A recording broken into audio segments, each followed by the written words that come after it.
Good afternoon and welcome to the Higher Education Budget Committee meeting today here on Tuesday, February the 6th. Today we will have budget presentations by our Kansas community colleges as well as our technical colleges. But before, I just wanted to see if there's any other members perhaps participating on WebEx. Okay. I do know Representative Sawyer is not able to join us today, but filling in for him is, and welcome back, Representative Haskins. Thank you. So we'll go ahead and get started. First, I'd like to welcome Heather Morgan with the Kansas Community Colleges. And so Heather, welcome to the committee. And you might direct us if there's any slides or we got your presentation. No slides. Okay, very good. Thank you. Thank you, Mr. Chairman. I will just walk through my testimony slide by slide. It's a little bit simpler than last year's, and I am happy to say we are no longer looking at a very complicated spreadsheet with red numbers and dark numbers. The cost model will be fully implemented this year, and everyone will get what they're supposed to get. So that should be a relief to everyone in the room and anyone listening that we don't have to go through the whole gap situation that we've had to do the last few years. For community colleges, our enrollment has stabilized, and even at the 20th day this fall was up about 2%. The 20th day enrollment count, while it's a very highly publicized enrollment date, really doesn't capture what community colleges are doing across the state. We have courses that are starting on the traditional academic schedule, but also really start courses about every 8 weeks. So our second 8-week courses and students who start at that point aren't generally counted in that 20th day enrollment, but we are seeing a little bit of an uptick and some stabilization. One of the things that you also need to be aware of is we are seeing a significant uptick in business and industry requests.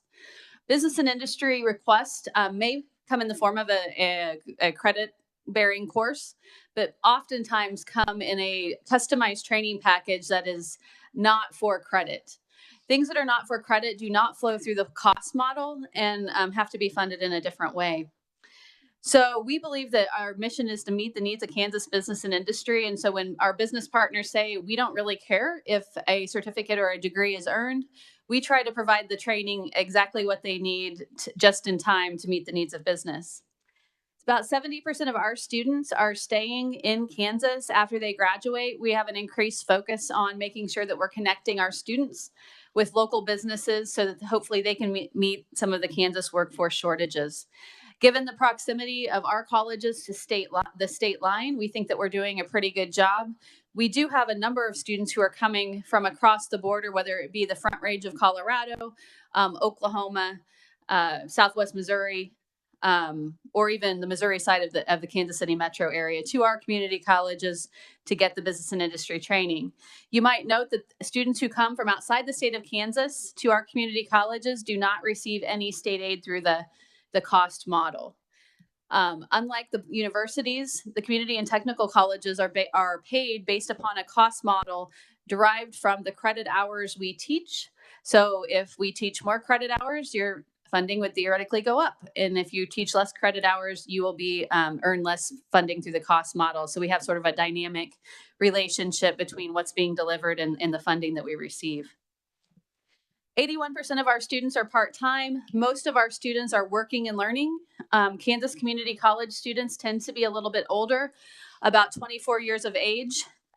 It may be a student who said post-secondary education is not for them and they went directly into the workforce and is now ready to upskill to be able to get a promotion at their job. It also may be someone who went to a traditional four-year institution, didn't have success, waited a little bit, and then wants to come back for more post-secondary education. Generally, we have about 76% of our students are white, but we do have a very significant growing Hispanic population in Southwest Kansas. And in fact, we have 2 institutions that are Hispanic serving institutions, meaning more than 50% of their students are Hispanic. The third one, so that's Garden City and Seward. Dodge City is very close to being about 50% Hispanic as well. In terms of the certificates and degrees that we are awarding, we are really trying to meet the needs of Kansas business. So we have about 56% of our students go on to get an associate's degree. You could get an associate's degree that you're planning to transfer to a four-year institution, or you could get an associate's degree that's sort of kind of the end of the line. We offer three different associate's degrees: an associate of arts, an associate of science. Both of those are generally intended for transfer. The third associate's degree is called an associate of applied science. You may get an associate of applied science in welding. It's more of a technical degree, really kind of an end of the line thing, not intended to transfer. We are seeing an uptick in short-term credentials and customized training, as I meant earlier. So Kansas community colleges provide about 70% of the technical education in the state, though most of our institutions are no more than 50-50 technical education and general education. If you turn to the next slide, which has what looks like an Excel spreadsheet on it, I wanted to share this with the committee as it was shared with the interim committee when President Janot and I testified this summer. The number of high school students, the percentage of high school students at our community college is about 25%. It's higher at the technical colleges. We serve high school students through three main modalities. One is Senate Bill 155. As you'll remember, that's at no cost to the student tuition for career and technical education classes. We really appreciate your past support on that, and we'll talk about that a little bit more in a bit. We also offer dual and concurrent classes. A dual credit class might mean the student is coming onto our campus or is being taught by one of our faculty instructors full-time in a general education course. We also have concurrent courses, which are we hire high school faculty members who are properly credentialed to teach that general education course in the high school, but it is a college course being taught by one of our adjunct faculty members. You can see those percentages on your chart. In terms of Senate Bill 155, it has had a significant increase in enrollment every year since we have been doing it, except for during the pandemic. We are seeing more and more high school students being interested in technical education. I think that there's a desire and a focus to make sure that those students are getting on a pathway that they can earn a credential. I call them explorers versus completers. I think we're really trying to work better with K-12 to have exploration happen at the K-12 level. And so when someone enrolls in, for instance, an electrical course, we would like them to continue on that pathway to complete a certificate. And then if they want to decide they want to get a CNA course or something else, that could happen.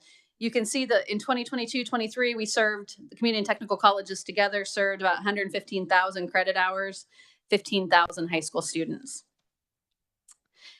Both Kansas community colleges and the technical colleges are less expensive than our four-year institutions. At the community colleges, we are about $10,000 less expensive over the course of an associate's degree than if you traditionally went to the four-year institution. You can see a table I included in your chart, which includes not only the tuition and fees, which generally our tuition is less than $100 a credit hour, but also the cost of room and board. Sometimes people don't think about what it might cost if you're going to the community college that's an hour away from your home and you're living in the dorm. So I wanted to provide that to the committee. The next slide, which is labeled slide 12 at the bottom, talks about the types of scholarships that our students are earning. So you can see by community college, the percentage of Pell Grant students that we have at each institution. So the average is about 21% of our students are receiving the Pell Grant. And $65 million worth of Pell Grants went to Kansas Community College students last year. The average Pell Grant that was awarded was about $37.56. That's significantly less than the full Pell Grant. In order to qualify for a Pell Grant, generally the family is not able to help the student pay for the full cost of education. And there are some big changes coming with federal financial aid that I'll touch on here in a moment.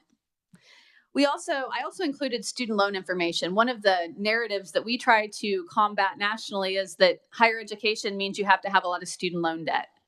That's not what we're seeing in Kansas. Kansas is a low student loan debt state, and Kansas community colleges are even lower. I also just want to make sure everyone understands, just because someone takes a loan doesn't necessarily mean that they have to. So one of the things we hear from our students is, I need to take out this student loan to help mom and dad, or to raise brother or sister, or to raise my kids, in addition to other financial aid that they may be receiving. So If they qualify for a student loan, they can receive that and then have to pay that back.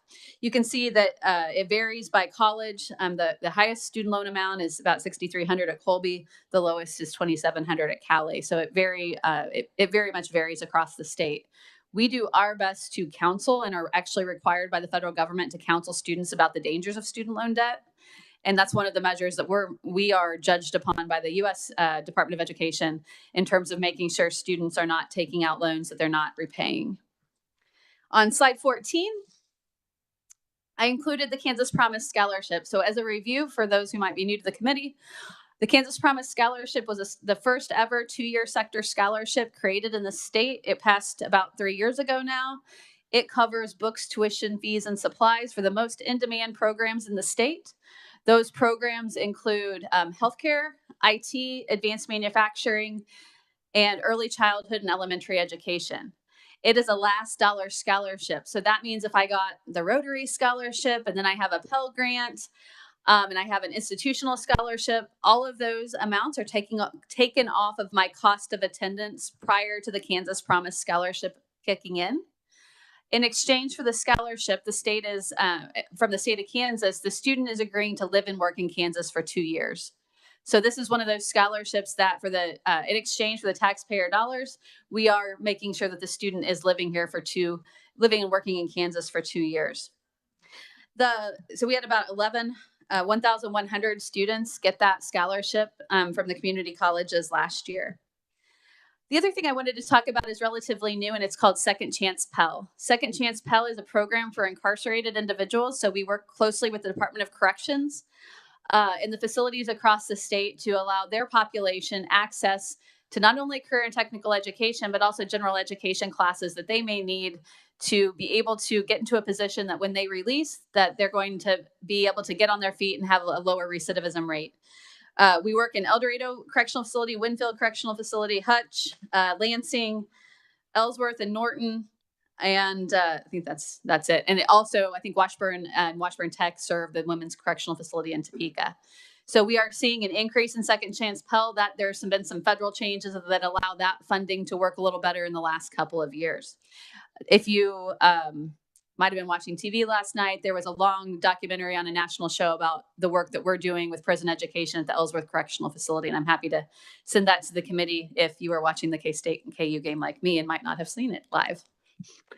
The last thing I want to talk about before we really get into the budget numbers is the FAFSA. So the federal government has significantly changed the FAFSA. Theoretically, they say simplifying it.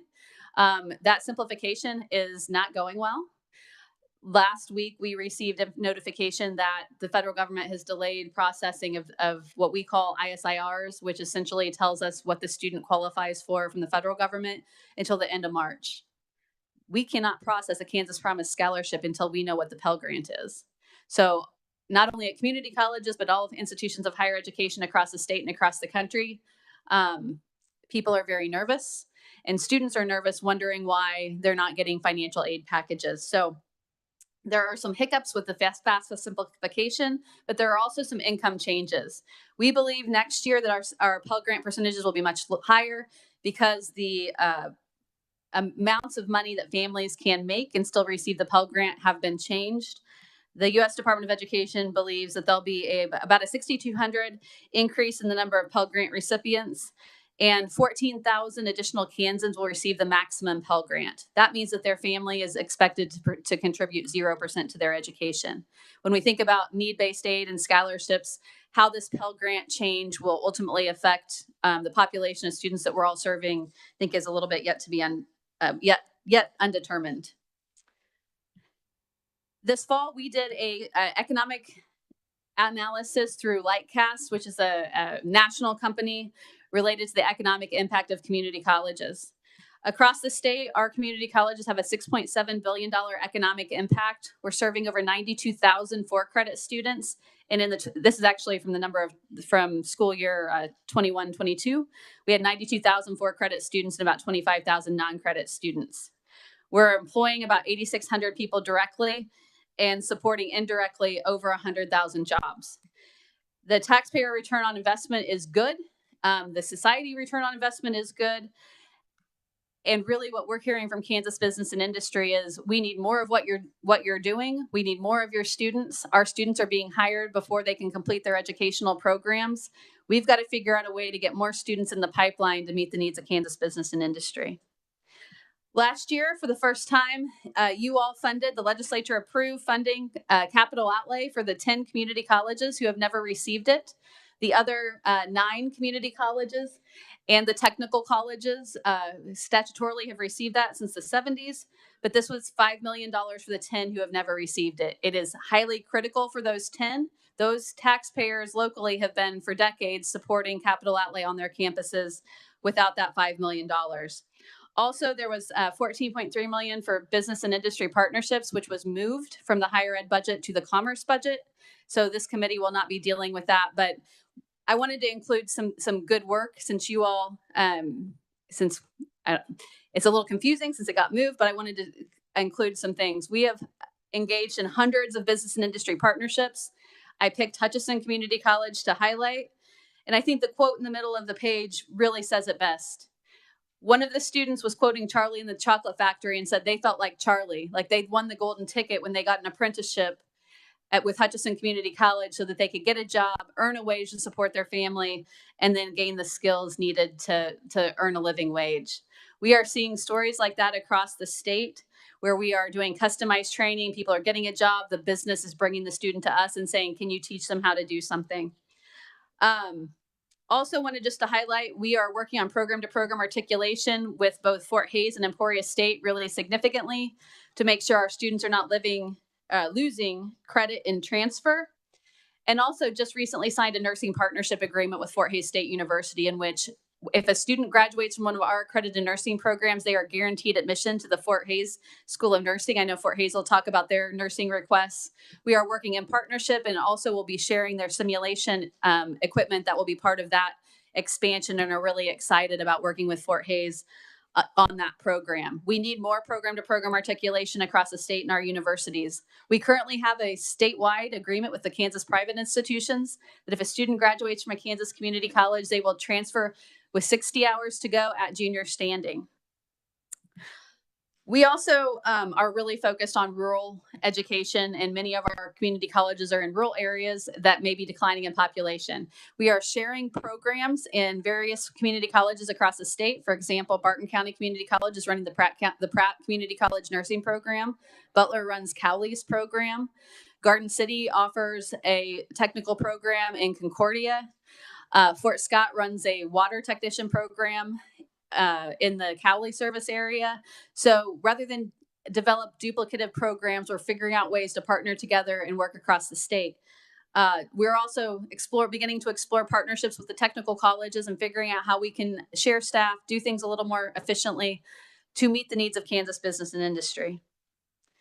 So last year, the legislative approved budget included fully funding Senate Bill 155, included fully funding tiered and non-tiered, included $6.5 million for cybersecurity. We've got cybersecurity issues, which we shouldn't talk about publicly. But suffice it to say, we have the same cybersecurity threats as other institutions. The 14.3 for business and industry partnerships, and then the $5 million for capital outlay. And then Jim will talk more about the $10.5 million for the technical colleges operating grant, which we are supportive of as well. Unfortunately, in the governor's budget recommendation, not all of those things were funded again. There was $3.3 million additional dollars to fund Senate Bill 155. There was additional resources to fully fund tiered and non-tiered funding. But and there was $6.5 million for cybersecurity. What was missing was our $5 million for capital outlay for the 10 community colleges who received it last year for the first time. The technical college operating grant was missing, and then the business and industry partnerships were reduced. That will be in Chairman Corbett's committee in the commerce budget.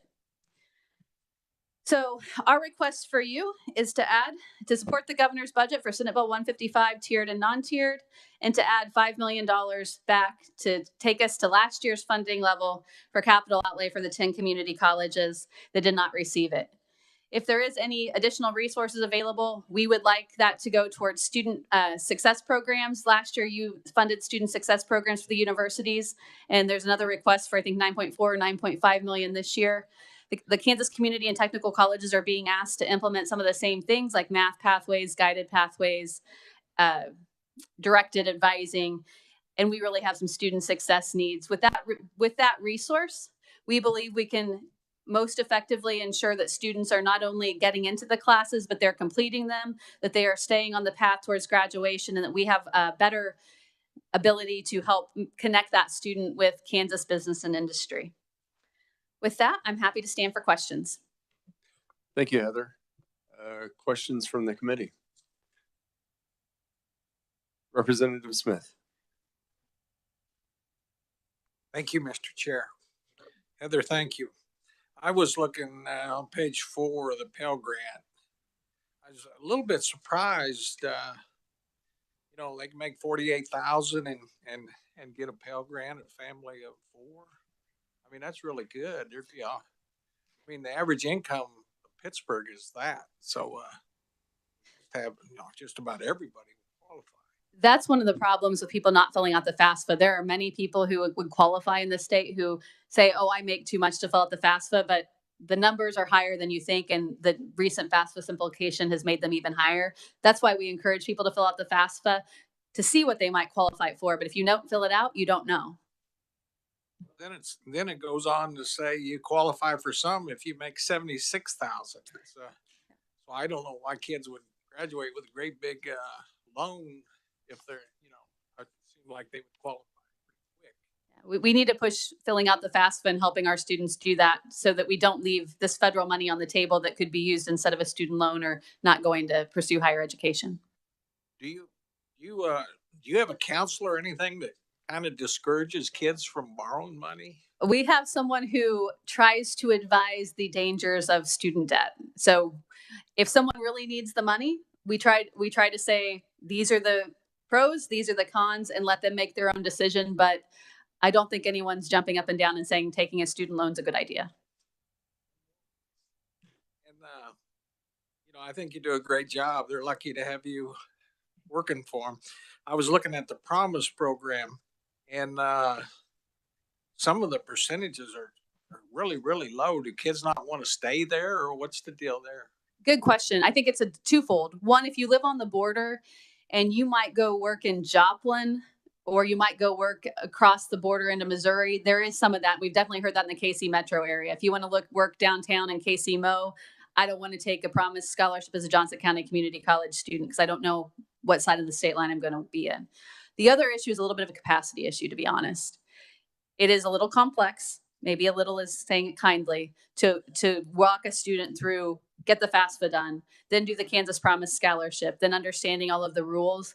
And so some of our institutions, I think, have a little bit higher capacity and have figured out how to do that a little better. And that's one of the things we're trying to address within our system is, if your number is low, let's figure out why and work to make sure students know about that. Actually, I just got a call from a Manhattan Tech student earlier today. I have my cell phone number on the internet, so I get these random student calls.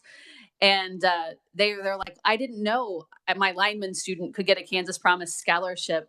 They didn't get it their first semester, but they got it their next 2. Can you go back? And I said, well, no, unfortunately, we can't go back, but I'm glad you know about it now. Not enough people know about the opportunity. You can go to a community or technical college in an in-demand field, debt-free in this state, for living and working here for 2 years. Last one, Mr. Chair. Like if you graduate from Coffeyville Community College and you go 5 miles into Oklahoma, you have to pay that Promise money back. You would not be working in Kansas, so technically you would be out of compliance with the student scholarship agreement. So you know where they're working then. So. The Kansas Board of Regents has their ways to figure that out. Thank you, Representative. Representative Woodard. Thank you, Mr. Chair. Thank you, Heather. You always provide more information than I can probably imagine that you're going to put before us. So thank you for having all this detail. I was going to make a comment about the Promise Scholarship, but you touched on a lot of those points. And I think obviously the percentage hopefully will continue to go up as we promote that Promise Scholarship. But also knowing that it's a last dollar scholarship will have an impact, I'm sure, as well. But wanted to get kind of maybe just a state of what the community colleges are doing to prepare for the Panasonic plant, specifically those ones down the road from the plant. Yeah, thank you for asking. So the community colleges were actually on the super top secret trip down to recruit Panasonic here. It wasn't so super top secret because many people in this building knew about it, but the super top secret trip. And we've been involved with that project from day one. Both Kansas City, Kansas Community College and Johnson County Community College are in regular communication with Panasonic. Both are expanding their automated engineering technology program to gear up, skill up for that opportunity. But for every Panasonic that we hear about in this building, there are hundreds of business and industry partnerships and businesses expanding all across our state that are in rural areas or smaller, maybe not names that we would all understand. And similar things are happening. There's a classified project, like military classified project, one of our community colleges does business and industry training for. And that industry came to the college and said, I need them to attach this widget to this thing. And so those are the kind of calls we get. I think President John will talk about the calls he gets, but business and industry needs very specific training, very highly skilled people, and necessarily they don't want to do it themselves. And that's where Kansas community colleges step in and technical colleges. Thank you, Mr. Chair. Thank you, Representative. Go to my Vice Chair, Representative Sanders. Thank you, Mr. Chair. Excuse me. There's no page number, but the page that has this chart with the percentage total 2-year sectoral students, I'm not tracking with that chart at all. Okay. So could you? The university is 2% of what, and the technical college is 55% of what, and could you tell me what we're learning on that chart, please? Yeah. So on the left-hand side of that chart is the head count at each of the different sectors. So 215,000 students took post-secondary education. The next one is the head count translated into full-time equivalent students, which would be 30 credit hours over the academic year. The next column is the high school head count. So we served, as a Kansas post-secondary education system, 33,000 high school students last year. Those high school's head count translated into full-time equivalent students, again, 30 credit hours a year, is about 9,600 students. And then those percentages is, of the total head count, what percentage of the head count is coming from high school. So universities are serving less high school students, technical colleges are serving the most, and community colleges are serving the second most high school students as college students. Okay, so virtually everybody who goes to university goes to high school. This is while they're still in high school. High school students taking college classes at what level of education? Okay, all right, that clarifies a whole bunch. All right, thank you. We'll go to Representative Amix. Mr. Chairman, Heather, nice to see you, and thanks for coming today. Your request for capital outlay at the 10 community colleges, can you tell us an area where the greatest amount of need is in capital outlay or deferred maintenance? Well, I've got a very horrific story from Neosho County Community College. They have a space outside of their main building that unfortunately drains all the water when there is a rain of 1.5 inches or more back into the building. And in fact, onto the basketball court and into the student union, and has happened twice. And so Neosho County Community College used their capital outlay money last year for that one project. So they stopped having these other expenses of the water going back. Also, the capital outlay has been used for deferred maintenance, roofs, those sorts of things. Garden City Community College used some of their capital outlay money. Again, we have our local property taxes for 18 counties. They use some of that for mill levy reduction, and said our local property taxes for decades have been higher because we didn't get these funds. They actually gave it all back to the taxpayer. So it depended on how emergent the situation was, but the building flooding every time it rains 1.5 inches was an emergent issue. Garden City said, we're going to give this back to the taxpayers. We have some other issues, but this year, this is the most important thing. Thank you, Mr. Chair. Just to follow up then, did you have a price tag for your outstanding deferred maintenance right now? I did have that this year at this time last year. I didn't know you were going to ask that. I cannot recall what it is off the top of my head, but I could go back and look. It's a lot. And I think the question that we are struggling with at each of our locally elected boards is, space utilization, just like the universities went through. Do we need to renovate that space, or is a different kind of space needed for modern technical education? So whether we make everything look like it did before, definitely not. But in Representative Fairchild's district, I can tell you that Pratt Community College, which happens to be where I'm from and my alma mater, smells the same and looks the same as it did in 1980 when my grandmother was a faculty member there. And when I went to their college in 2000, they have some deferred needs that they just have been saving up money for. So whether they get capital outlay or not, we have some buildings that are dated at best. Mr. Chairman, if we could request that number and supply that, that'd be helpful. Thank you. Thank you, Representative. And Heather, could you give us a little bit more history about why those 10 are in statute and kind of the background to that? So in statute, the 9 community colleges who received capital outlay were colleges who historically merged with a technical college. So all the technical colleges receive it, and the community colleges receive it by statute who merged with a technical college. Back in the 70s, those were the colleges doing technical education. Since that time, all of our community colleges are doing technical education. And so if the rationale was this is for colleges doing technical education, essentially the statute didn't keep up. And quite frankly, Garden City Community College is doing a tremendous amount of technical education and has never received that capital outlay, as well as Butler Community College.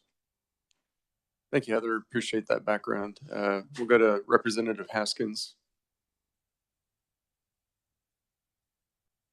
Thank you, Mr. Chair, and Heather, thank you for the presentation. I have a few questions, and if I may, and just bringing your attention to the first slide, slide 1, and could you give us a little bit more of an example of what you mean by business and industry about wanting more non-credit and customized training options? Is this continuing ed, or what is this? It may be someone who doesn't even have a high school diploma that needs to be upskilled from how do we get along with our coworkers.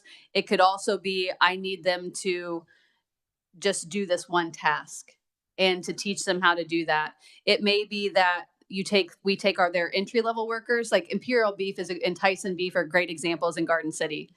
They will bring their new hires to us, and they tell us what they want them to be able to do before they can put them on the line and they can operate safely. So that's not necessarily going to be a stackable credential into credit. What we try to do is start them there, and then when they get used to our faculty members and our instructors, translate that into a 4-credit program. Thank you. And that is similar to what we do at Baker University. I'm just curious, how much revenue is generated based upon these non-credit? Because you are still charging. Yeah, not enough. Okay, so and not everybody charges. Is there regionalization on this? Is this just more, or is this across the state? We are doing, I think both the community and technical colleges are doing it across the state, and it's a one negotiation at a time situation.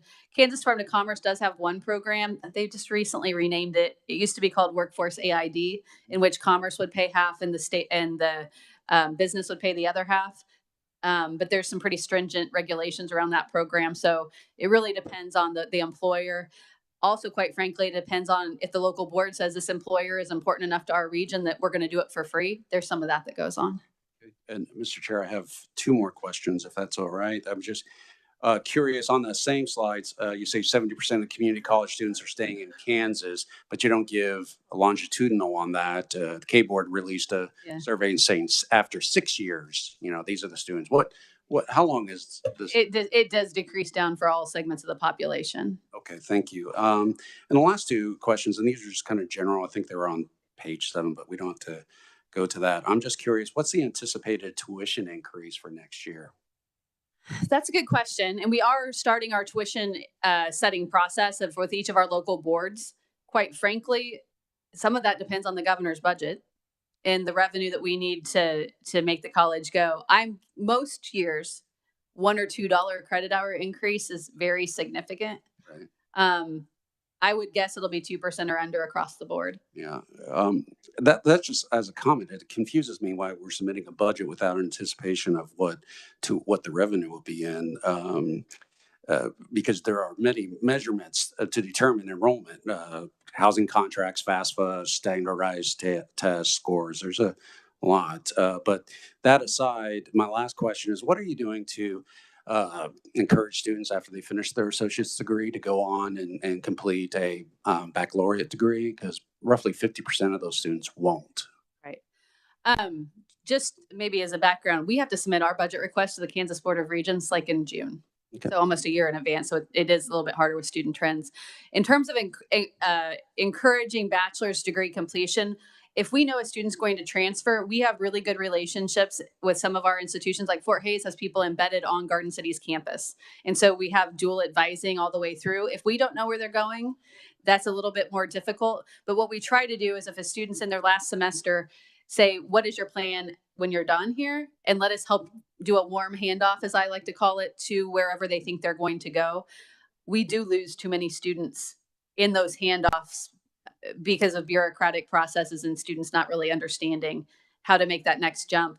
We do have also place-bound students. We have an agreement at Garden City Community College with Newman, who is located there. Fort Hays has been working with our students as well, figuring out how we can serve our place-bound students with in-person education so that they can get that degree completion where they live is something that we're focused on.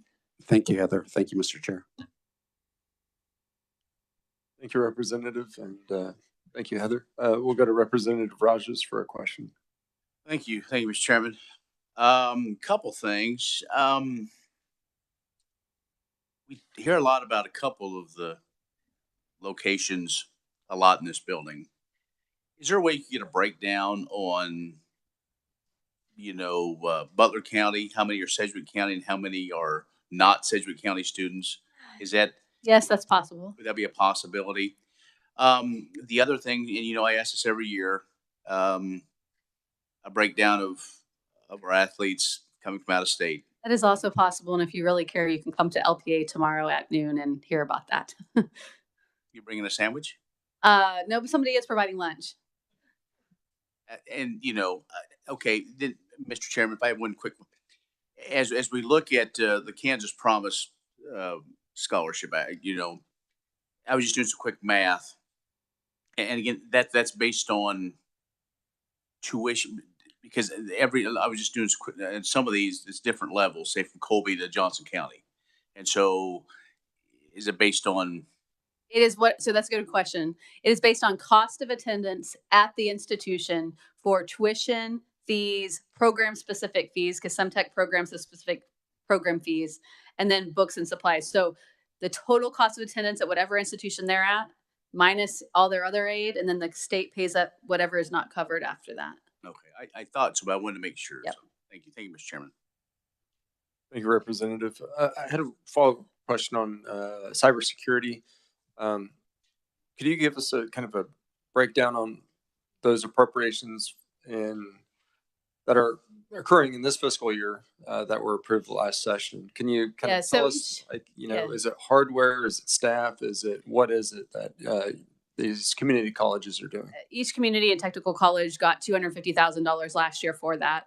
It varies from hardware to software to student information systems. I don't want to say too much that might give someone a reason to attack us, but suffice it to say that we are not positioned where we need to be or even close to it on some things. And student information systems were being housed on local servers. We're now trying to move those to the cloud at just one institution. That was over $3 million, and it wasn't our largest institution. So really moving things to the cloud to be more secure, setting up dual factor authentication. We essentially have quite a few computers connecting to our network every day. And we know that community colleges in our system have been attacked. And so we actually went together and did a consortium. A group of our colleges went together to try to get some price breaks with some monitoring and things like that. I asked my presidents last Friday, I said, if you could get more money in cybersecurity, how much more do you need? And they said double or triple this amount, quite frankly, because we are not prepared. I don't know if anybody in the state is prepared for the cybersecurity threats that we're facing on a daily basis. Thank you, Heather. Appreciate that information. I have a question from Representative Haskins. Thank you, Mr. Chair, and I apologize for circling back, but there's a question I wanted to ask that I didn't get to, and affordability is a major motivator for those that have, are low socioeconomic and going to college. And have you seen, or can you share any numbers on first generation students choosing to go to community college over other institutions?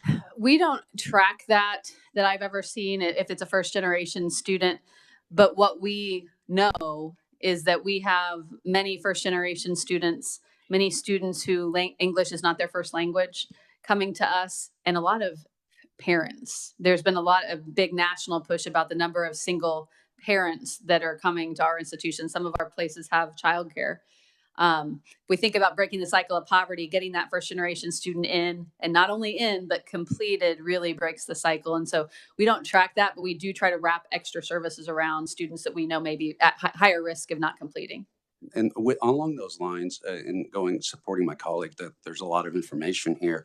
I'm not calling or you asking for an increase of any need-based assistance or anything. It's just get more students to fill out the FAFSA so we can get more Pell. We would like to support the governor's budget for Senate Bill 155 for tiered and non-tiered. We need $5 million put back in for capital outlay. And if you have some extra money that you could give us for student success, we could use that every day, all day. Thank you, Representative. Any other questions from the committee? Representative Smith. Mr. Chair, out of state students. Again, last year you talked about having somebody go to the schools, talk to them, bring them in, and so forth. What I was wondering is the technical colleges, I would think for out of state students would be a big plus. What are your feelings on that? We think all students are a big plus and would like as many students as we could all take. We do have program limitations in some of our programs, and so that is a barrier. We don't get any state aid for out-of-state students. The technical colleges do. Most of our out-of-state students are athletes, or it's a border college that you're living in South Coffeyville and going to Coffeyville Community College. We have a lot of Colby Community College has a tremendous amount of Front Range, Colorado students going to the community college because it's cheaper to go to Colby Community College than it is to go somewhere on the Front Range. Thank you, Mr. Chair. Thank you, Representative. Any other questions by members of the committee?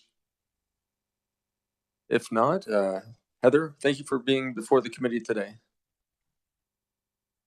Next, I'd like to welcome representing the technical colleges in Kansas, Jim Jeanette. Jim, welcome to the committee. Good to see you all again and a few new faces. First thing I want to do is hand out a little evidence of success.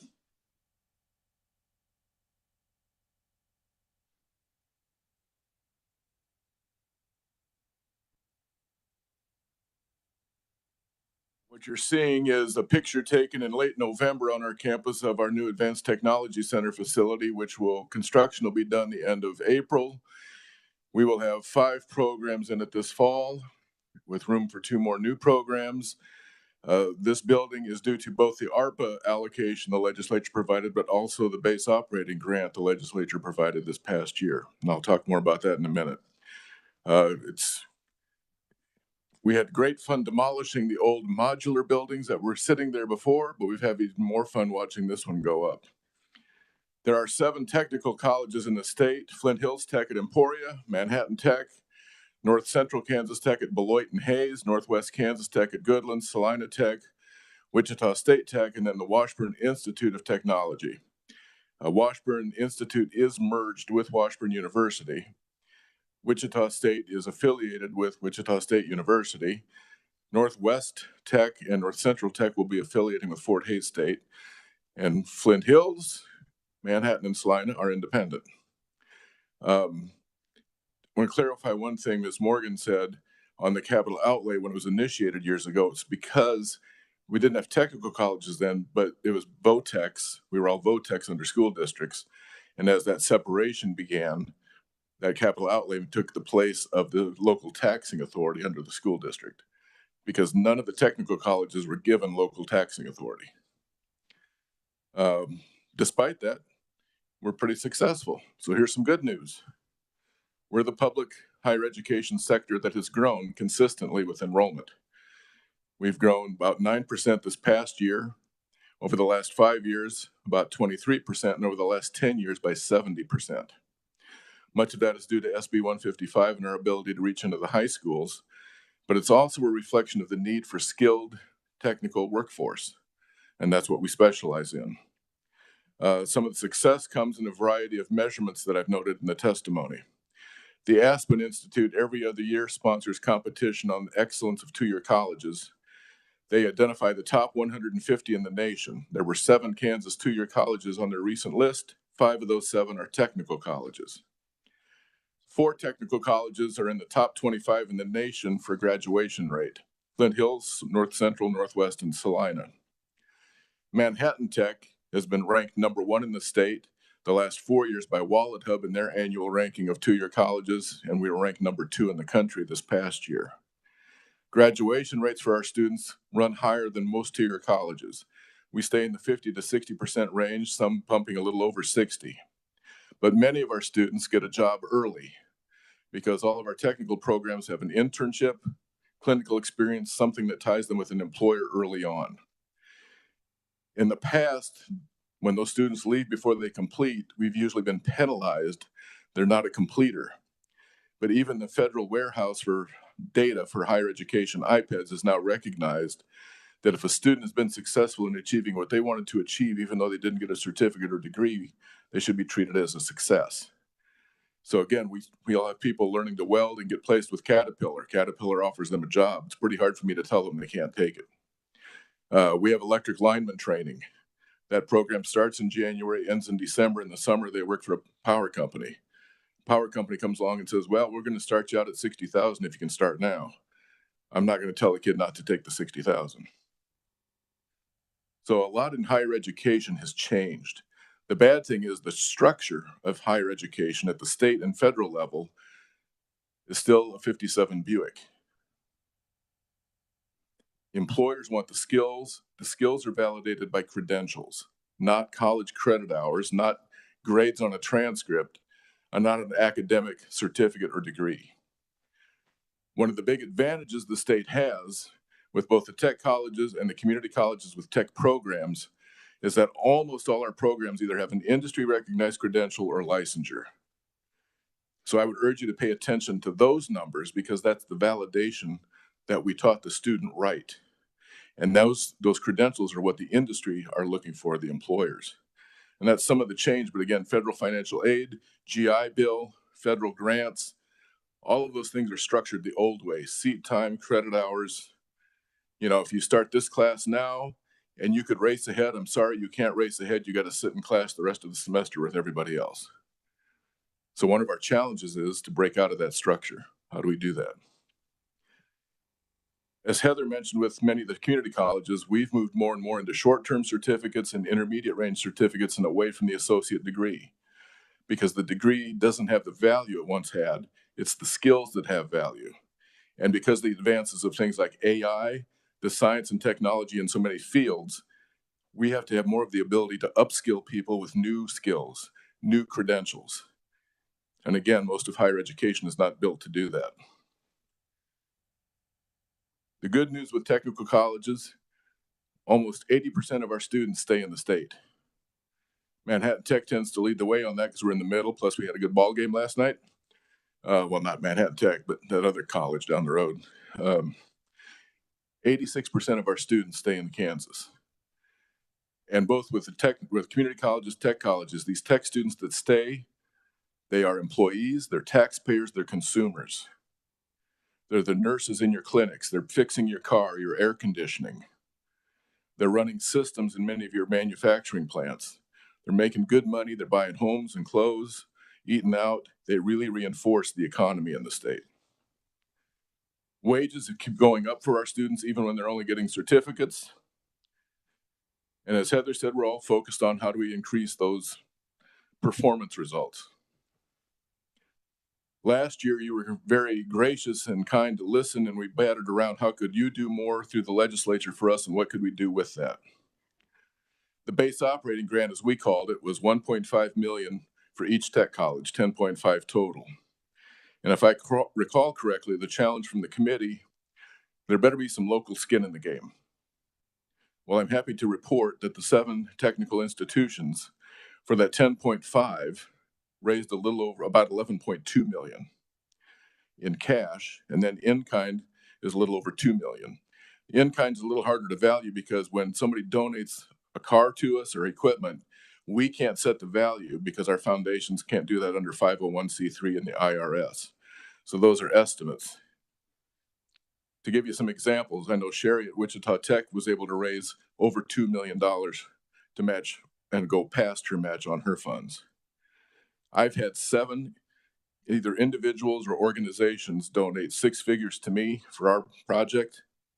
But even more incredible was in late December, the city of Manhattan approved providing me with $200,000 a year for the next 5 years for that building, $1 million, because they see it as workforce and economic development. So I think I can say with full confidence, we took the challenge and we did it. We've raised enrollment. We produce graduates. We produce graduates that stay in the state. Low to no student debt. The key point on the student debt from the discussion earlier, filling out that FAFSA is important so we can award more of the Promise Scholarship. That's the key for us to keep a lot of students from going into debt. But all of our institutions also work with our families on payment plans. Many of our students are able to afford that working with their parents, rich uncle, rich grandma. I'm still amazed at how many of our students come in and pull out a bankroll of cash to pay the tuition and fees. The question earlier about tuition increases, since we don't have local taxing authority, we have no choice most years but to raise tuition and fees. This is not knocking the community colleges, but for every $8 they get in primary revenue, tuition fees, state appropriations, and that local tax levy, the tech colleges get $1. So we're at a significant disadvantage in that. The good news is we have less governance in the way. We run like businesses. We're very flexible. But on general, our tuition rates increase every year between 3 and 10%. We don't have a choice in order for us to keep up. That base operating grant, or as we'd like to start calling it, the High Impact Performance Fund, helps us keep up with capital outlay, with equipment. And one thing all of the 2-year colleges are getting more of a struggle with is qualified instructors, especially in healthcare. Any 2-year college that has a program that offers the RN, that faculty member has to have a master's in nursing. And they can make a whole lot more working at a hospital than teaching at a 2-year college. But that RN is the pipeline for the BSN and the MSN statewide, much like more folks going into CNA provides the pipeline into the rest of nursing. So those funds that you've approved in the past, and hopefully we can continue with the state, help us keep up that pipeline for those key occupations. So we'd request support again for that 10.5. As Heather mentioned, full funding on the apprenticeship and business engagement. Cybersecurity funding was much appreciated. As she mentioned, we've used it, all of us have used it in different ways to upgrade things. At our institution, we paid for a very fine penetration test to see how good we were. We were good. We stumped the experts. So that person in my IT department, I'm not going to tell you who that person is because I want to keep them. With that, I'd be glad to answer any questions you have. Thank you for your testimony today. We'll go to questions, starting off with my Vice Chair, Representative Sanders. Thank you, Mr. Chairman. Thanks for your presentation. Do you feel any pressure from that other school down the road to get kids finishing up your programs and then going on to a further higher education? I made the mistake in a meeting in Manhattan a few years ago of commenting that I was working on a covert plan to turn them into MATC East. We get along fine. We could probably collaborate more, but our missions are different. And really, for my intents and purposes in our mission, we're putting people right in the workforce around there. I applaud that mission. It's pretty important, and I'm a veteran of higher education for a long time. I have had discussions with K-State on there are certain programs where it would make more sense for us to push some kind of transfer. Frankly, the bachelor's degree as we know it doesn't have much value when you really look at reality. One of the goals of the Regent system this year is applied learning. And it kind of cracked me up last summer when they threw that out, because that's what the tech programs do already. So part of my discussion with K-State is how do we broaden that Bachelor of Applied Technology or Applied Science to take more of these tech students after they've been in the workforce, they've proven they're a good employee, but they've also learned from us to move on up. And so those are some of the things I have had discussions with K-State about. Thank you. Thank you, Mr. Chairman. Representative Smith. Thank you, Mr. Chair. Thanks for your work. Can your students get the Pell Grant? Yes. And if they do get the opportunity to leave early, does that hurt them down the road any salary wise? It hasn't in the last few years because of the needs for the workforce. Generally, depending on the program, but for instance, let me go back to lineman. We work with the student and the power company to try to finish that student either through an apprenticeship, an internship, independent study, so that they don't jeopardize if they did get any financial aid, so they complete the program. So far we've worked on that. We are, all of us, actively working on more apprenticeships and extended internships. My direction to my academic staff has been work with the faculty to create more exit ramps. I think in almost all of our programs at the two-year colleges, we've got 5 to 10% of our students in a welding class, a nursing class, automotive tech class that could accelerate. Again, the structure of the system keeps them all in that class the whole semester. But I've asked them to start looking at where are those off-ramps after the first semester or second semester to go in the workforce and finish the program through an apprenticeship. That allows us to get those smarter kids, if you will, into the workforce faster, but it also gives our teachers to have a chance to have more time with the students who need more attention. I mean this to be positive. I was kind of a tech type person. I took wood shop, I took drafting, and I really enjoyed that kind of thing. High schools don't really offer stuff like they used to. Is there anything that you encourage high school students to take to get ready to come into your tech classes? And again, going back to Excel, or SB 155, we call it now Excel and CTE, that has been successful in getting more high school students looking at tech ed. I think the issue with that program, as with a lot of things in higher ed, the focus has always been on enrollment, not outcomes. And unfortunately, in some school districts in the state, the student is going to pick a welding class instead of taking the speech class if that's the choice presented to the student. So we're trying to work on how do we enhance that advising into the high schools for the student to realize this career path in a tech program leads to this kind of employment, this kind of wages, this kind of other advancement opportunities. Because they tended to think in the old days, tech college, VOTech is where you go because you're too dumb to go to college. No, I need the bright students because we're dealing with data and technology from day one. Thank you. Thank you, Mr. Chair. Thank you, Representative. Next question goes to Representative Haskins. Thank you, Mr. Chair. And just a point of order. I don't find the presentation. I'm not sure where the presentation would be at. So if I can get it, I looked in 2 places, but with that as a follow-up, thank you for your testimony. Just in full disclosure, my dissertation was on tech ed and on Senate Bill 155. And I was part of implementing Senate Bill 155 when I was at the Kansas State Department of Ed. Now, thank you. And I appreciate the point that you made about the outcomes for Senate Bill 155. And going into that a little bit more, my question is, in order for the Senate Bill 155 to come through with this reimbursement, does the student have to pass the class?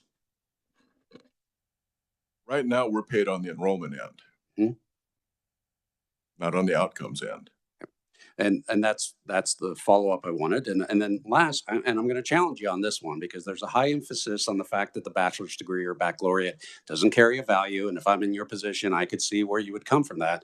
But the example you gave in which we're trying to encourage students to get their CNA and then get their RNA, but they need to be taught by a master's, then they have to have the bachelor's in that. So there is a value in the bachelor's degree. And that's an accreditation regulation. I personally don't agree with it. I think the focus on the bachelor's degree issue has to go back to the applied learning. Okay. I think a bachelor's of applied tech, applied science because that student is then shown, I know how to do this. Now I understand why. Mhm. And for a lot of the traditional students, it needs to be in that order. I think we'd have better luck in this system with the universities if the students would start with a 2-year college where we give them that, let's experiment. You're going to screw this up, but that's how you learn. Mhm. Then they get more interested in the theory behind it. But the MSN qualification, I tend to disagree with. It's an accreditation guideline. Mhm. With most things on accreditation, they look at what's the terminal degree, if you will, the college can offer. Well, for us, it's the Associate of Applied Science, or with nursing, the associate degree in nursing. That's the end of our degree status. And according to most things with the Higher Learning Commission, the teacher only needs one level above that to teach. They hold the nursing thing captive at the MSN because they want more RN students to go into a BSN program. And part of that's true. They do have professional qualifications at the HLC. If you have enough work experience and you only have a bachelor's, you could teach, but it all has to balance out. I guess my final question on this, and again, thank you for that. The competency-based learning that you're talking about and getting rid of Carnegie units and all that, what are you doing as a tech institute to show and lead the way in competency-based learning? So with all of ours, it's been based on that credential as that validation that we've been teaching the student correctly.